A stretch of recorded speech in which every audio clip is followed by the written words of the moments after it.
Prism washing and steam iron centre പുന്നമ്പറമ്പിൽ പ്രവർത്തനം ആരംഭിച്ചു.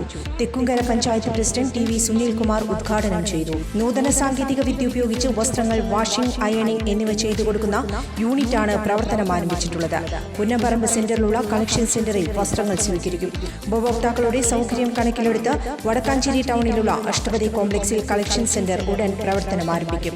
ഇനി വാഷിംഗും അയണിംഗും ഒരു പ്രശ്നമേയല്ല. കൂടുതൽ വിവരങ്ങൾക്ക് 96504445 എന്ന നമ്പറുമായി ബന്ധപ്പെടുക. പിണറായി വിജയൻ എന്ന വിഗ്രഹം ഉടഞ്ഞെന്ന് രമേശ് ചെന്നിത്തല.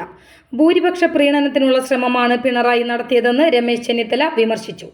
തെരഞ്ഞെടുപ്പ് തോൽവിക്ക് പിന്നാലെ ഭൂരിപക്ഷ വർഗീയ പ്രീണനത്തിനുള്ള ശ്രമം പിണറായി നടത്തുന്നു. PR ഏജൻസി ഉണ്ടെന്ന കാര്യത്തിൽ ഇപ്പോൾ ഏതാണ്ട് വ്യക്തത വന്നിട്ടുണ്ടെന്ന് അദ്ദേഹം പറഞ്ഞു.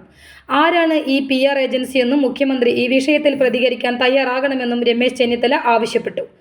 ഫേസ്ബുക്ക് പോസ്റ്റ് മാത്രം മതിയാകില്ല. കേരളത്തിന്റെ മുഖ്യമന്ത്രിക്ക് PR ഏജൻസി ഉണ്ടോ എന്ന് പിണറായി വ്യക്തമാക്കണമെന്ന് അദ്ദേഹം പറഞ്ഞു. മലപ്പുറം ജില്ലയിലെ ജനങ്ങളെ അപമാനിക്കുകയാണ് മുഖ്യമന്ത്രി ചെയ്തതെന്ന് അദ്ദേഹം കുറ്റപ്പെടുത്തി. News desk anytime news. കൂടുതൽ വാർത്തകൾക്ക് ഞങ്ങളുടെ ചാനൽ സബ്സ്ക്രൈബ് ചെയ്യുക. ഫേസ്ബുക്ക് ഫോളോ അപ്പ് ചെയ്യുക. വാർത്തകൾ വേഗത്തിലറിയാൻ എനിടൈം ന്യൂസ്.